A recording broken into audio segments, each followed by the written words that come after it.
உலகம் முழுவதையும் ஆண்டவருடைய வருகைக்கு ஆயத்தப்படுத்த போகிற ஒரு எழுப்புதல் அக்னி இந்தியாவிலே போடப்படுகிற காலம் வந்துவிட்டது.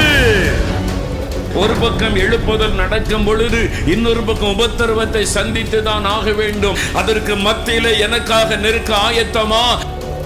அந்த எழுப்புதல் அக்கனி அந்த அளவிற்கு மாற்றத்தை கொண்டு வந்தது. தமிழ்நாட்டில் இந்த மாற்றம் வரப்போகிறது, இந்தியாவில் இந்த மாற்றம் வரப்போகிறது.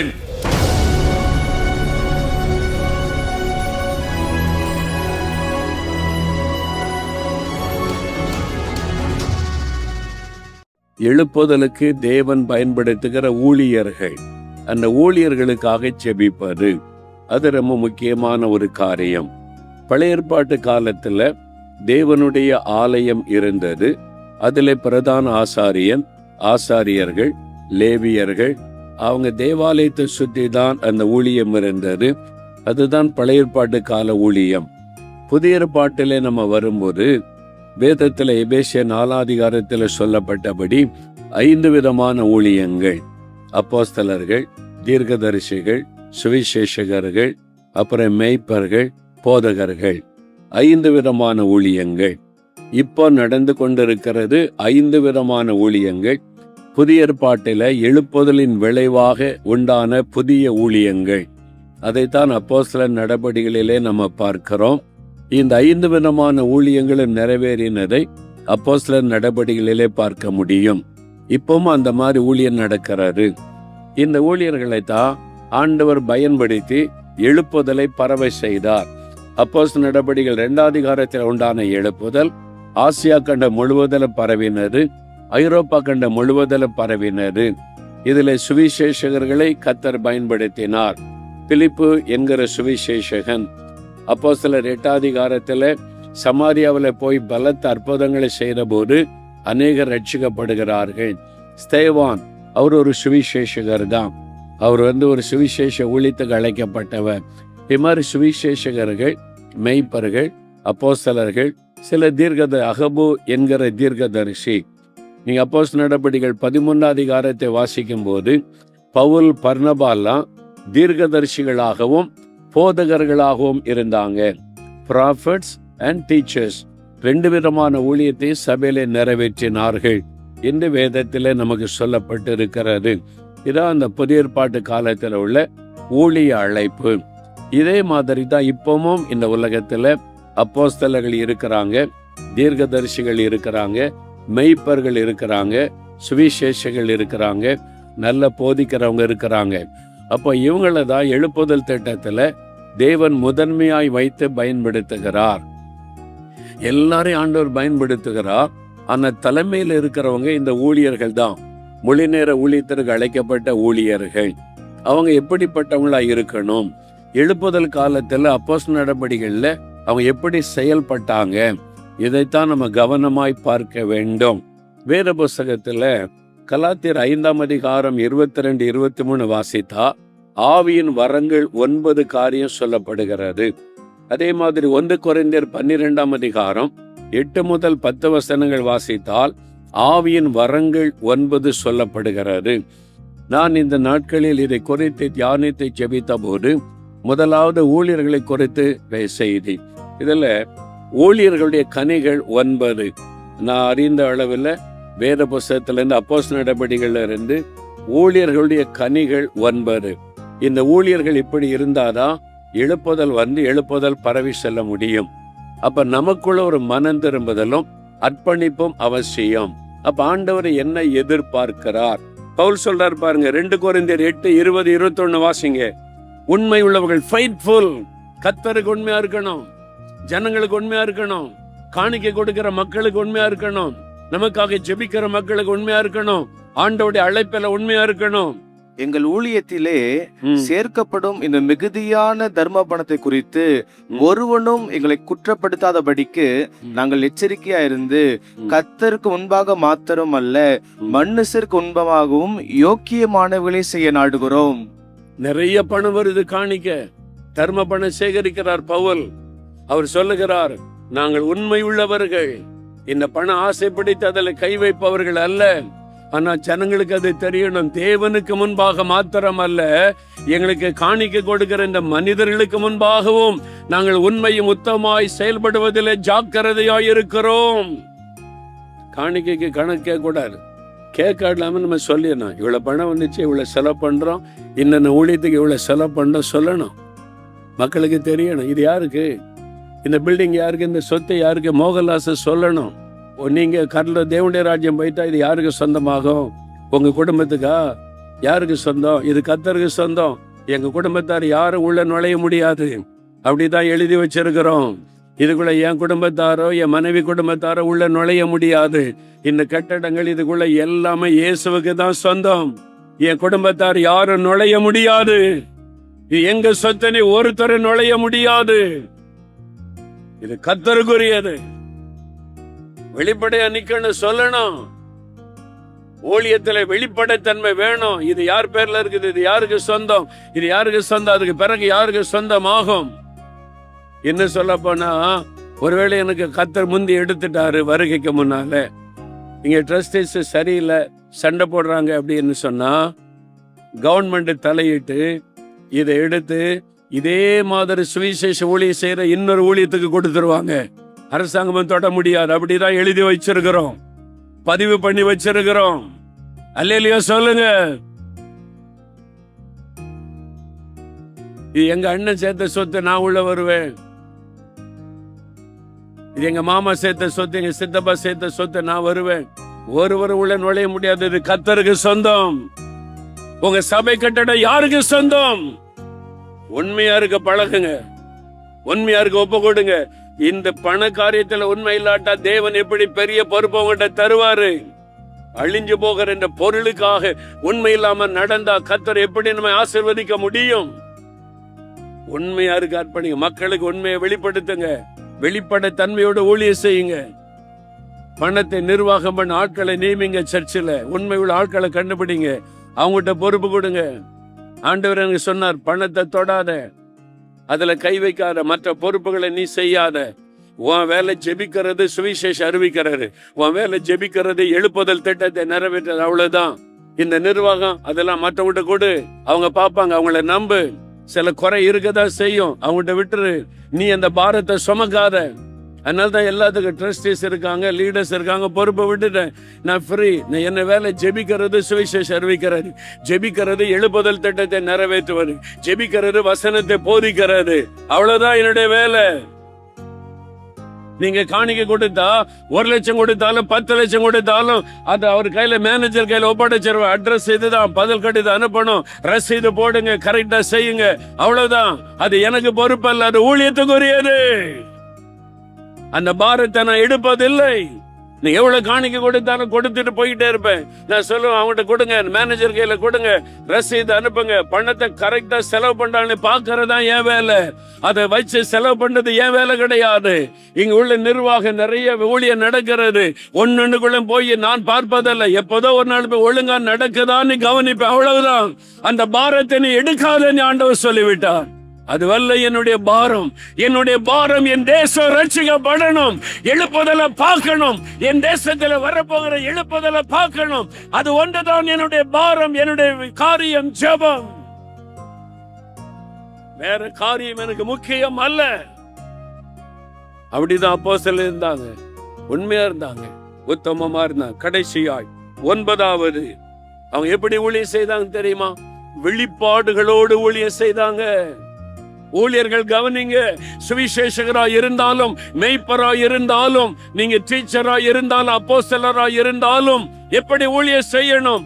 அப்போஸ்தலர் 8:26 தேவதூதன் வந்து பிலிப்போட பேசுகிறார். தேவதூதன் வந்து, பிலிப்பவே வனாந்தரத்துக்கு போ. எதுக்கு? அங்க ஒரு ஆத்மாவை சந்திக்கணும், போ. ஆண்டவர் கைட் பண்ணுகிறார். அங்கே ஊழியம் முடிந்த உடனே ஆவியானவர் அப்படியே கொண்டு போய் அவனை ஆசோத்தில விட்டு விட்டார். இந்த பட்டணத்துக்கெல்லாம் சுவிசேஷம் சொல்லு. ஆவியானவர் வழி நடத்தினார். அப்போஸ்தலர் 10:10 பேதுரு மேலறையில ஜெபித்துக் கொண்டிருக்கும் பொழுது ஞான திருஷ்டி அடைந்து கர்த்தர் ஒரு தரிசனம் காண்பிக்கிறார். புறஜாதியாரை தீட்டாக நினைக்காத, புறஜாதியார் இடத்திலிருந்து உனக்கு அழைப்பு வரப்போகிறது, நீ அதை தீட்டாக நினைக்காம போ என்று சொன்னதுனாலதான் பேதுரு கொர்நேலி வீட்டுக்கு போகிறார். அந்த தரிசனத்தின் மூலம் தேவ சித்தத்தை அறிந்து கொண்டார். அதனால கொர்நேலி வீட்டுல போன போது அங்க ஆவியானவர் ஊற்றப்படுகிறார். ஆவியானவர் அவரோடு பேசினார், நீ போ, சந்தேகப்படாம. அப்போஸ்தலர் 12ஆம் அதிகாரம், சிறைச்சாலைக்குள் அடைக்கப்பட்ட பொழுது தேவதூதன் வந்து பேதுருவை அழைத்து கொண்டு போகிறான். தரிசனத்தோட ஆவிக்குரிய அனுபவத்தோட ஊழியம் செய்தார்கள். பவுல் அப்போஸ்தலனை பாருங்க, அப்போஸ்தலர் 13:2, சபையில் ஆராதனை பண்ணி கொண்டிருக்கும் பொழுது ஆவியானவர் இறங்கி பவுலையும் பர்னபாவையும் நான் அழைத்த ஊழியத்திற்கு பிரித்து விடுங்கள்.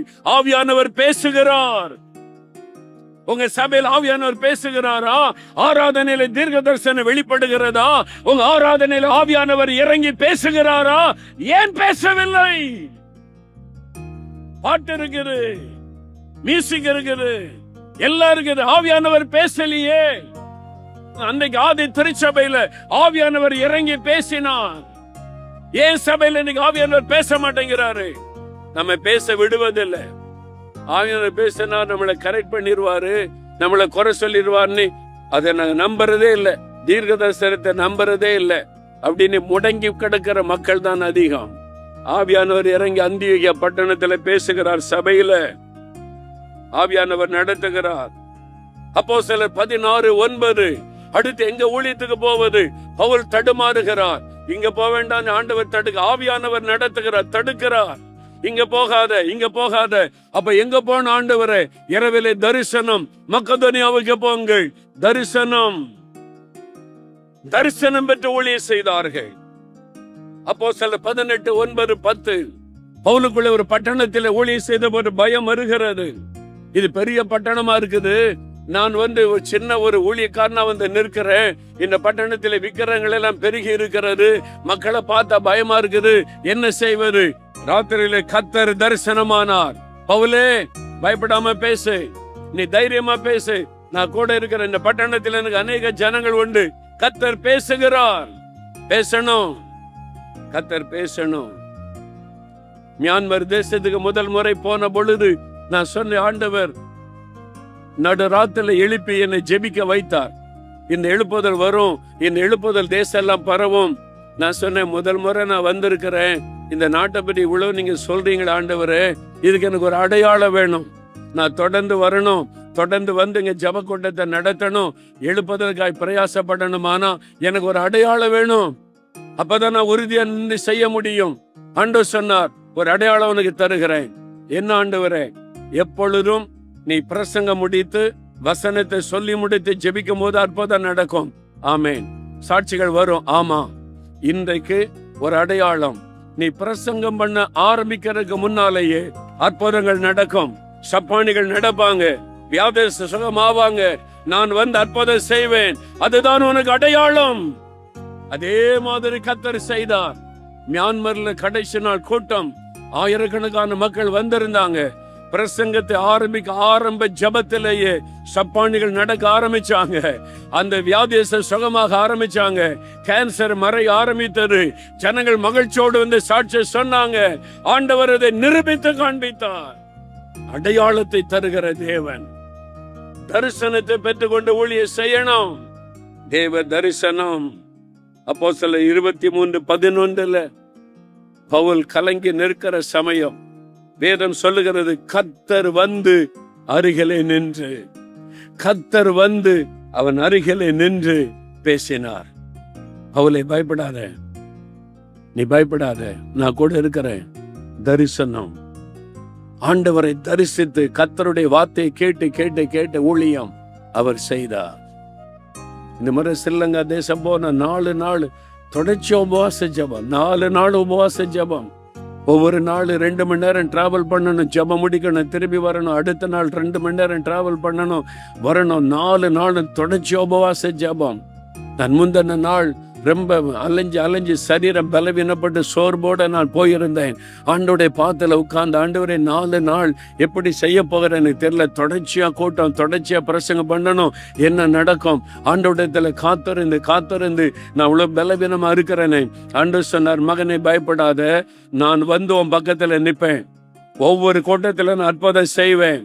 நான் என்னை வெளிப்படுத்துவேன், நீ திடன்கொள், நான் வந்து பேசுவேன். முதல் நாளே பேசிட்டார். அதனால இந்த பயம் சோர்வெல்லாம் மாறிவிட்டது. 4 நாளும் ஆண்டவர் வந்து பேசினார். 4 நாளும் ஜனங்கள் கண்ணீரோட மனம் திரும்பி ஒப்பு கொடுத்து அழுது ஜெபித்தார்கள். 4 நாட்களும் ஆண்டவர் அற்புதங்களை செய்தார். ஒவ்வொரு கூட்டத்தில் அற்புதங்கள் அடையாளங்களை செய்து தன் வல்லமை வெளிப்படுத்தினார். அவர் சொன்னால் செய்கிற தேவன். அவர்கிட்ட கேளுங்க, இந்த ஞாயிற்றுக்கிழமை ஆராதனையில என்ன நடக்கும் ஆண்டவரே, நான் போய் ஆராதனை நடத்த எனக்கு என்ன வாக்கு வைத்திருக்கிறேன் கேளுங்க. வெறும் பாட்டு நடத்திட்டு மக்களை பாட வச்சுட்டு அப்படி அனுப்புறதா? நான் என்ன செய்யணும், என்ன சொல்லணும், என்ன செய்ய போறீங்க கேளுங்க. தரிசனம் பெற்று ஊழியம் செய்யுங்க. தரிசனம் பெற்று ஊழியம் செய்யுங்க. தேவன் தரிசனங்களை தருவார். திறப்பின் வாசல் ஜெபம் ஒவ்வொரு மாதம் கடை சனிக்கிழமை நடக்குது. வழக்கமா நடக்கிறது தானே. வழக்கமான ஜெபம் பண்ணிட்டு வந்தா ஒண்ணு நடக்காது. நான் ஒவ்வொரு மாதத்துக்கும் இந்த மாதம் என்ன செய்ய போறீங்க, இந்த மாத திறப்பின் வாசல் ஜெபத்துல நான் என்ன ஜெபம் பண்ணணும், எதுக்காக ஜெபிக்கணும், என்ன செய்தி, நீங்க என்ன செய்ய போறீங்க, ஒவ்வொரு மாதமும் கேட்பேன். ஒவ்வொரு மாதமும் கேட்பேன். இந்த மாதம் என்ன செய்யணும் ஆண்டவரே. ஒரு மாதம் திடீர்னு சொன்னார் கர்த்தர், எப்பவுமே முதல்ல ஸ்தோத்திரம், அப்புறம் 1 மணி நேரம் ஜெபம், சாட்சி, கடைசியில செய்தி, கடைசியில தான் மக்களுக்காக ஜெபம். ஒரு மாசம் ஆண்டவர் சொன்னார், இந்த மாசத்துல பாடல் வேலை முடிஞ்ச உடனே மக்களுடைய விடுதலைக்காக ஜெபம் பண்ணு. ஜனங்கள் விடுதலை ஆனாதான் தேசத்துக்காக ஜெபிக்க முடியும். முதல்ல விடுதலைக்காக ஜெபம் பண்ணு. ஆரம்ப நேரத்திலேயே பிசாசுகள் அலற ஆரம்பித்தது. வியாதியஸ்தர்கள் சுகமானாங்க. அற்புதங்கள் நடக்க ஆரம்பித்தது. வழக்கத்தின்படி செய்தா, வழக்கத்தின்படி ஏதோ நடந்து கொண்டிருக்கும். ஆண்டவரிடத்துல கேட்டு கேட்டு செய்தா ஒவ்வொரு மாதமும் ஒவ்வொரு ஆராதனை வித்தியாசமா இருக்கும். தரிசனத்தோட ஊழியம் செய்யணும். அல்லேலூயா சொல்லுங்க, அல்லேலூயா சொல்லுங்க, அல்லேலூயா. நீங்க காத்திருந்து ஜெபித்தா பேசுவார். 2 மாசத்துக்கு முன்னால திறப்பின் வாசல் ஜெபத்துக்காக காலையில் எழும்பி ஜெபித்து கொண்டு இருந்தேன். இன்னைக்கு என்ன செய்ய போறீங்க ஆண்டவரே, இன்னைக்கு ஜனங்க வருவாங்களே, என்னென்ன காரியத்துக்கு ஜெபிக்கணும், அப்புறம் ஜனங்களுக்கு என்ன செய்ய போறீங்க, நான் ஜெபித்து கொண்டே இருக்கிறேன். நான் ஜெபம் பண்ணி கொண்டு இருக்கிற இடத்துக்குள்ள பெரிய சர்ப்பம் வந்து நிற்கிறாரு.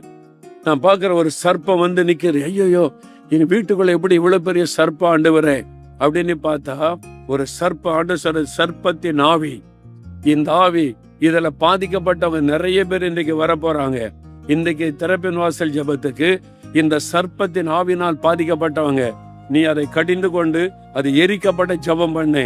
நாவில நிரம்பி அந்நிய பாஷையில ஜெபித்த போது அக்கினி இறங்கி அந்த சர்ப்பத்தை சுட்டரித்தது. அப்ப ஆண்டவர் சொன்னார், இன்றைக்கு ஆரம்ப நேரத்துல இந்த சர்ப்பத்தின் ஆவி அழிக்கப்பட்ட ஜெபம் பண்ணு, நான் ஜனங்களுக்கு விடுதலை கொடுப்பேன். அதன் பிறகு தேசத்துக்காக ஜெபம் பண்ணுங்க. சரி ஆண்டவரே. ஆரம்ப நேரத்திலேயே சர்ப்பத்தின் ஆவியை கடிந்து கொண்டு ஜெபித்த போது 100க்கும் அதிகமான பேர் சர்ப்பத்தை போல முன்னால வந்து விழுந்து அந்த அசுத்த ஆவிகள் அலறி கொண்டு போனது. அவ்வளோ பேர் விடுதலை பெற்றாங்க. கண்கூடாக அற்புதத்தை பார்க்க முடிந்தது. ஆண்டவர் சொல்ல சொல்ல சொல்ல ஊழியம் செய்தால் அன்னிதரமா அற்புதங்களை பார்க்க முடியும். ஆராதனையில் அற்புதங்களை பார்க்க முடியும். ஊழியத்தில் அற்புதங்களை பார்க்க முடியும். தரிசனத்தோட ஊழியம் செய்யணும். அதுக்குதான் தீர்க்க தரிசன அபிஷேகம். அதுக்குதான் தீர்க்க தரிசன அபிஷேகம். இந்த தீர்க்க தரிசன ஜப அபிஷேகம் பெறணும். தீர்க்க தரிசன அபிஷேகம் பெறணும். தீர்க்க தரிசன அபிஷேகத்தோட ஊழியம் செய்யணும். அதுதான் ஆண்டவர் விரும்புகிறார். ஆதி திருச்சபையிலே முதல் நூற்றாண்டில எழுப்புதல் காலத்தில் ஊழியம் செய்த ஊழியர்கள் 9 கனிகள் காணப்பட்டது. அவங்க ஜெபிக்கிறவங்களா இருந்தாங்க, வசனத்தை போதிக்கிறவங்களா இருந்தாங்க, சுவிசேஷத்தை அறிவிக்கிறவங்களா இருந்தாங்க, தேவ வல்லமை வெளிப்படுத்துறவங்களா இருந்தாங்க, ஒரு மனம் உள்ளவர்களா இருந்தாங்க, பாடுகளுக்கு தங்களை அர்ப்பணித்துக் கொண்டாங்க, உத்தமமாய் ஊழியத்தை செய்தாங்க, உண்மை உள்ளவர்களாய் மக்களுக்கு மத்தியிலே காணப்பட்டாங்க, வெளிப்பாடுகளோடு ஊழியம் செய்தாங்க. அதனாலதான் அந்த எழுப்புதல் பரவினது. இதுக்குதான் நம்ம ஜெபிக்க போகிற. எல்லாரும் எழுந்துருங்க. உங்க சபையில நீங்க பார்க்கிற ஊழியர்களை கர்த்தர் இப்படி பயன்படுத்தணும். ஊழியர்கள் மத்தியில எழுப்புதல் வரணும். ஊழியர்கள் மத்தியில ஒரு ஆவிக்குரிய மாற்றம் வரணும். ஊழியர்கள் மத்தியில் ஆவியானவர் ஊற்றப்பட்டு ஆதி திருச்சபை ஊழியர்களை போல எல்லாரையும் மாற்றணும். ஆண்டவர் பேசுற வார்த்தைக்காக ஸ்தோத்திரம் பண்ணுங்க. வாய் திறந்து ஸ்தோத்திரம் பண்ணுங்க. ஆண்டவரே ஸ்தோத்திரம் சொல்லுங்க. துதிங்க துதிங்க துதிங்க. ஹல்லேலூயா ஹல்லேலூயா ஹல்லேலூயா. கர்த்தருடைய ஊழியக்காரர்களுக்காய் ஜெபிக்க போகிறோம். முதல் நூற்றாண்டுல ஆதி திருச்சபையில ஊழியர்களை தேவன் எப்படி பயன்படுத்தினாரோ அந்த எழுப்புதல் ஊழியர்களுக்குள்ள வரணும். ஊழியர்களுக்குள்ள வரணும். மெய்ப்பர்களுக்குள்ள வரணும். அப்போஸ்தலர்களுக்குள்ள வரணும். சுவிசேஷகர்களுக்குள்ள வரணும். தீர்க்கதரிசிகளுக்குள்ள வரணும். போதிக்கிறவர்களுக்குள்ள வரணும். அவங்க ஜெபிக்கிறவர்களா இருக்கணும். இடைவிடாமல் ஜெபிக்கணும். இடைவிடாமல் வசனத்தை போதிக்கணும். இடைவிடாமல் ஜெபிக்கணும், போதிக்கணும். தேவ வல்லமை வெளிப்படுத்தணும். உத்தமமா இயேசுவை பின்பற்றணும். உண்மை உள்ளவர்களாய் இருக்கணும். வெளிப்பாடுகளோடு ஊழியம் செய்யணும். கர்த்தர் இந்த 9 காரியத்தை நம்முடைய ஊழியர்களுக்குள்ளே ஆண்டவர் கொண்டு வரணும். ஆண்டவரே, எங்கள் மெய்ப்பரை இப்படி பயன்படுத்தணும். எங்க ஊழியர்களை இப்படி பயன்படுத்தணும். எங்கள் ஊழியர்கள் இப்படிப்பட்ட அபிஷேகத்தோட செயல்படணும். ஆண்டவரே, எங்கள் ஊழியர்கள் இடைவிடாமல் ஜெபிக்கணும். இடைவிடாமல் ஜெபிக்கணும். எங்க சபைகளில இடைவிடாமல் ஜெப சத்தம் கேட்கணும். எல்லாரும் சொல்லுங்க, எங்க சபைகளில இடைவிடாமல் ஜெப சத்தம் கேட்கணும். சர்ச்சஸ்ல இடைவிடாமல் ஜெப சத்தம் கேட்கணும். எப்பொழுதும் வசனம் போதிக்கப்படணும். இடைவிடாமல் வசனம் போதிக்கப்படணும். சுவிசேஷம் அறிவிக்கணும். எல்லா ஊழியர்களும் சுவிசேஷம் அறிவிக்கணும். கிராமங்கள் தோறும், பட்டணங்கள் தோறும் சுவிசேஷத்தை அறிவிக்கணும். தேவ வல்லமையை வெளிப்படுத்தணும். எங்க சபைக்குள்ள அற்புதம் நடக்கணும். ஆராதனையில் அற்புதம் நடக்கணும். ஆராதனையில வியாதியஸ்தர்கள் சுகமாக்கப்படணும். வல்லமை வெளிப்படணும். எல்லாருக்குள்ள ஒரு மனம் காணப்படணும். பெருமைகள் மாறணும். சுயநலங்கள் மாறணும்.